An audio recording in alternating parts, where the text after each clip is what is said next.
almost guaranteed to get a very high scoring ATAR.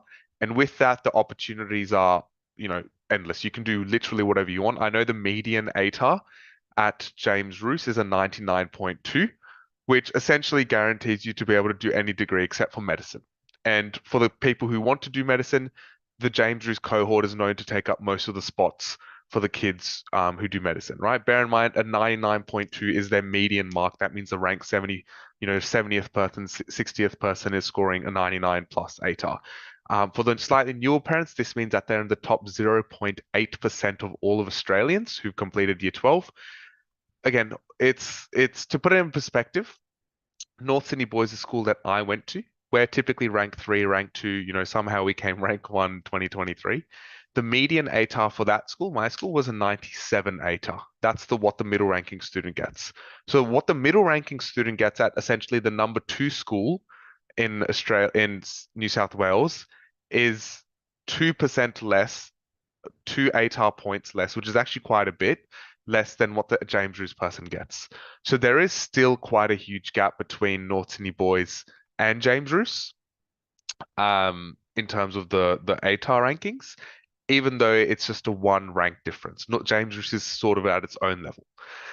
Now we have Baulkham Hills, which is also again typically rank two, rank three, hovering around North Sydney Boys. We do see there was a dip from 2017 to around 2020 where it wasn't doing so well. I believe that the issues like this are usually indicative of management changes, where the principal might have changed, some teachers might have changed, but they've been back on track the last couple of years. So I think Baulkham Hills is back to its former reputation and its former self, where it is performing quite highly. North Sydney Girls shows a lot of fluctuation. Now, it is typically rank fours to five, I'd like to say, but we can see it is quite volatile. And oftentimes, having had friends from North Sydney Girls, I know that some cohorts can be good, some can be bad. It is one of the more volatile schools, but as an overall, I'd say it's probably the best all-girls school, selective school in New South Wales. I'd even go far to say, it's on par with some of the private schools, such as, Sydney Grammar, Redham, or even above them, right? Its rankings do go from rank four to rank seven typically, but they look like they've been back on track the last 2 years. Again, think it's a management change. But I'd say North Sydney Girls is probably the best girls' school as far as selectives go, right? Now, what's interesting is that if we track the performance of these private schools, Redham House, St. Aloys, um, Sydney Grammar, Skeggs. Let's track Redham House. So it starts 8 in 2016. It goes down. It's, 9, 7, goes down. Now it went from rank 6, rank 5, rank 5. So we see a gradual upwards increase of Redham House. Let's track St. Aloys. So it was 16, 17, 18, 19. Then it went back up to 17, 18, and it's jumped up much higher. Sydney Grammar typically, I'd say, is the normally, on par with Redden in terms of the highest ranking school, arguably the best boys private school in New South Wales. It's always around rank four, rank six to rank, four, I'd say. This year was rank seven, so that's pretty consistent. But what we're seeing here is that Redham, St. Aloys, Sydney Grammar, they have overtaken the selective schools that are normally in this position, being Normanhurst, being your Sydney Boys, Hornsby Girls, Sydney Girls. Usually those schools, Normanhurst, Hornsby Girls, Sydney Boys, Sydney Girls, are in that rank 6 to 10 position.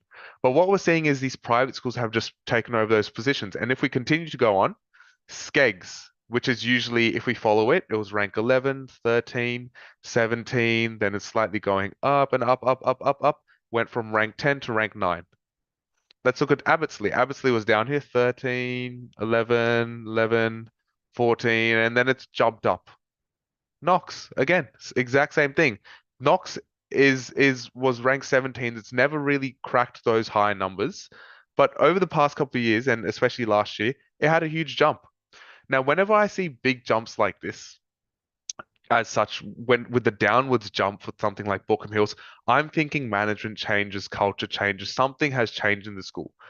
Or, something has changed because it can't be by coincidence that all these top private schools have just shown an upward increase and have taken over the spots that the selective schools once took over, right? Then after all this batch of private schools, then we see the introduction of the selected schools again, which have been overtaken and have just gone on steady declines. Hornsby Girls, rank five, seven, being from one single digit ranks to now it's been consistently double digit ranks or in the late single digits. Same thing if we see with Sydney Boys. Sydney Boys, I think, was a great school back in its heyday. Seven, five, nine, then it goes nine, then 12, 11, 13. It hasn't been a top 10 selective school in quite some time, and it used to be one of the best boys' school. I'd say very, very close to North Sydney Boys. Now there's a huge gap between North Sydney Boys and Sydney Boys, a 12 ranking gap.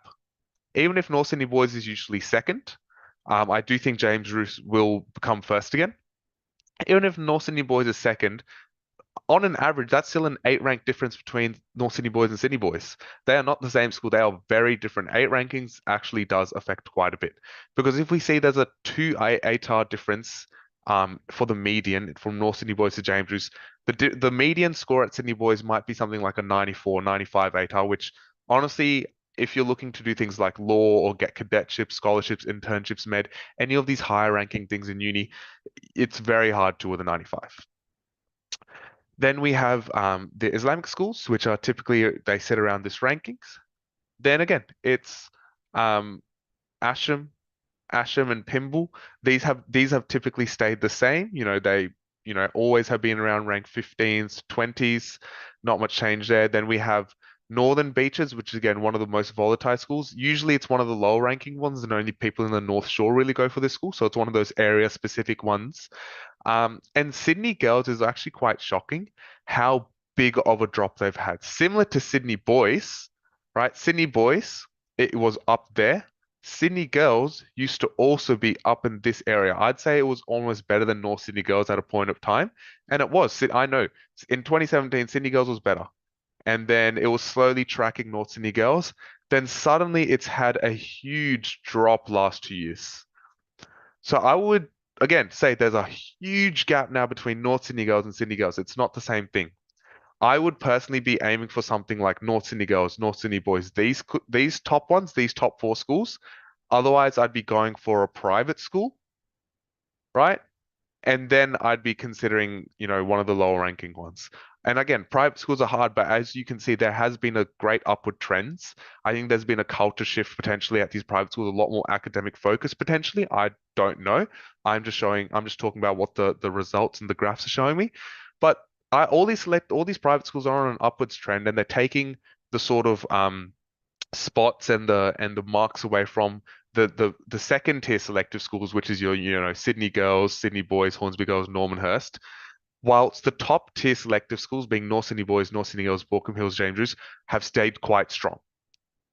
Right? That's sort of analysis I want to make. And I guess bottom line is that we have your top tier ones, North Sydney Boys, James Bruce, Borco, etc.